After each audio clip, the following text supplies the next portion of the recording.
Goody, I have coffee. So, I got two stories I want to bring up here. First one is this video of Trudeau making the rounds. This one of him, I assume in Parliament. Apparently, Trudeau compared one of the truckers, or some of them, to the Nazis, saying they were waving the swastikas, because of course they're going to say that. And then someone mentions the Holocaust, the whole big kerfuffle kicks off. We all know how the story goes. The whole world comes to a screeching halt. Communists killed far more people, weren't exactly fans of the Jews themselves either, but for some reason the Nazis are the ones that earns the emotional fury, probably because the American education apparatus still has the little love affair with the Soviet Union and, because the Nazis were the bad guys in the Second World War. I will keep reiterating this, but I would highly recommend people read older books, especially from the alt-right, members of the Austrian school. Because when you get examples of the nuts and bolts of a movement and its political wins, you get another dimension of observation. You see things you weren't really looking for before. Gives you new tools of political perspectives. I'm not suggesting there aren't other ways to go about it, but it definitely helped me escape the sort of mundane, repetitious tug-of-war politics has become under the current paradigm. Or it could be because I'm young and very easily bored. That is definitely a possibility. I may enjoy ridiculing the left for all of their stupid ignorance, but that doesn't mean the conservatives aren't full of idiots either. Just because you're on the side of rationality and logic doesn't mean you're automatically going to be sensible. Certainly helps, sure, but that's not always a guarantee. I say this because I'm looking at the titles of various videos featuring this moment, watching it with my head cocked to the side, wondering to myself, what is the emotion they're trying to evoke with this little heated scene? At least in terms of anyone outside the parliamentary apparatus watching it. Because I know there's plenty of people who are glazed over this with half a brain thinking, my side good, other side bad, yay. That's a lot of people. Not to be too conceited, well, no more than usual anyway, my take on the video is a little bit different. Because I'm looking at this thing thinking, if I boil down this exchange to its bare components, if I clip the tribal wings of this scenario, what are we ultimately looking at here in the grand scheme of things? The answer is absolutely fuck all. What you're left with is a pair of tax-funded people engaging in an act of political peacocking. On the one hand, you've got this bloviating conservative virtue signaling trying to make Trudeau apologize. It's a very left-wing thing to do these days.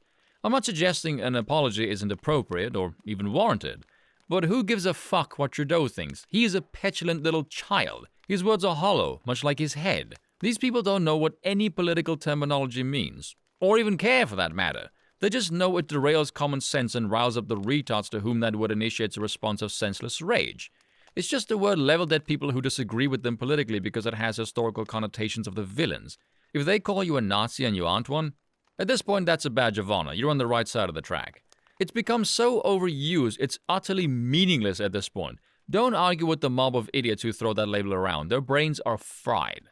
And on the other hand, you've got baby's first tyrant, Castro's little bastard offspring, who's just an empty suit repeating a pre-rehearsed speech. It's very fake, it's very cliched, and it doesn't even address anything the conservative even said. He may as well not even be there. Hence why I'm saying it's just an act. It's just vacuous theater. Let's say hypothetically, alright, that he could get Trudeau to apologize. What does that achieve? Could he go outside and get a thunderous applause? Yay, he got Trudeau to apologize. Oh, fantastic. How does that in any way help the current situation with the truckers? Does it drop the mandates? Can the truckers keep getting their donations? Can they access their bank accounts? Can life go back to normal? Are the people who were needlessly arrested free to go? Oh, it doesn't change a damn thing because none of this involves policy related to the truckers? Then what's the bloody point? Who gives a fuck? I'm unsure if it's the product of technology that seeing this placates the votary in some way, distracting them with this little episode. I imagine in our system consisting of that horrid idea called democracy, little plays like this help galvanize a voting base, or give the impression to the masses that their elected representatives are doing something. Might work on a few, but doesn't quite work on me. So the next story is rather messed up and dark, but all of the reporting and elements in this story is quite hilarious to me. So this story is about the shooting that took place earlier last week in Kentucky, the attempted assassination of Craig Greenberg, who was a Jewish Democrat running as a mayoral candidate. So the shooter came into their campaign office, pulled out a 9mm after greeting Mr. Greenberg, and started firing. Well, luckily they managed to slam the door on him. No one was harmed, they're all fine. So the man who tried to shoot him was 21-year-old Quintez Brown. Blackwood, would you please do the world a favor and stop naming your kids something that screams Father's Day is a bitch, why don't you?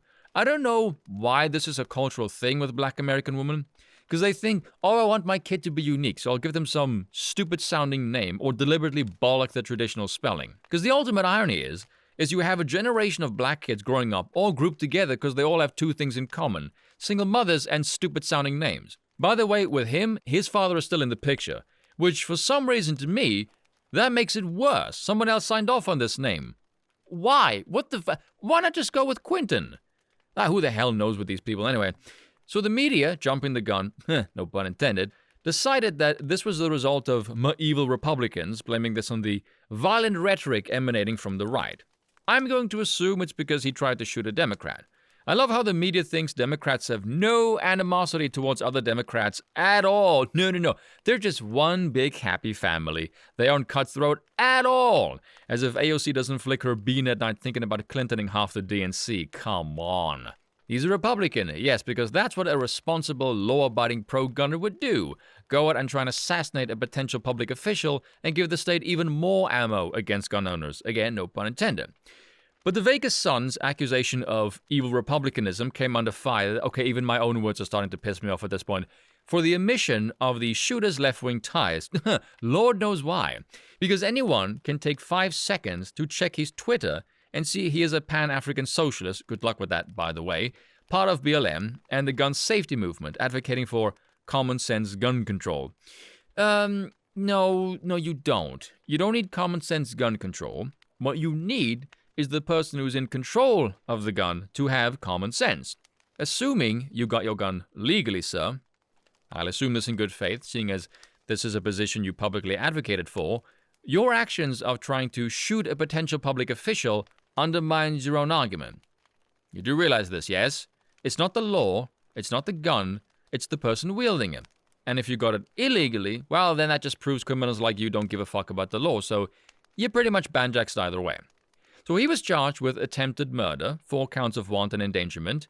However, the BLM chapter of Kentucky managed to get $100,000 for his bail. Not a wise idea, methinks, if you read some of the stuff this kid wrote, straight up indoctrinated. Communist Boy 101.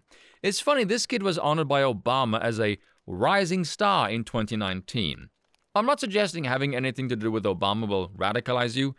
Actually, no, scratch that is what I'm saying. Actually, my favorite comment on this came from one of Tim Pool's videos that said, hilarious that people still think they're really making a difference in underprivileged communities with these donations. Now, they do. They're trying to get rid of Democrats. They aren't using the ballot box, which is admittedly a bit unorthodox, but hey, a win's a win. All joking aside, though, let's wrap up what we know here. Radical left-winger, who himself said he was running to represent the district, attempts to murder a Jewish lefty who's also running for office, and is then bailed out by a far-left organization. Now, despite the press jumping to the conclusion that this was an act of the right, there is no ties to the right in any of this. This is purely one side of the political aisle. Now, does that add up to you? Because this is the kind of thing that would make one sort of conspiratorial, or at least consider it kind of, off. Because I don't know anyone who's sane, who looks at all of those details and thinks, wow, that's just totally normal. No, it's not. Or maybe I'm wrong. Maybe the kid's just an acid casualty fruitcake, the byproduct of radical indoctrination.